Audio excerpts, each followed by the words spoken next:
হত্যাকাণ্ড সহিংসতার পুঙ্খানুপুঙ্খ তদন্ত চায় ইউরোপীয় ইউনিয়ন। বাংলাদেশে কোটা সংস্কার আন্দোলন ঘিরে দেখামাত্র গুলির নির্দেশ দেওয়া ও আইন বহির্ভূত হত্যাকাণ্ড নিয়ে উদ্বেগ প্রকাশ করেছে ইউরোপীয় ইউনিয়ন।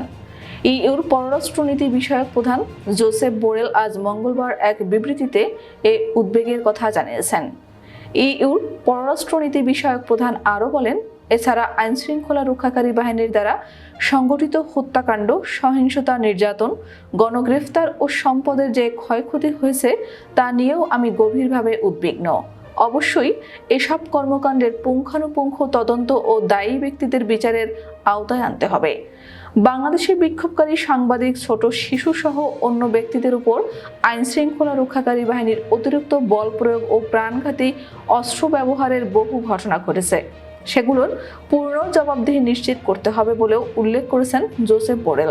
তিনি আরও বলেন, বাংলাদেশে হাজারো মানুষকে গ্রেফতার করা হয়েছে, তারা যেন যথাযথ আইন সুবিধা পান তাও নিশ্চিত করতে হবে।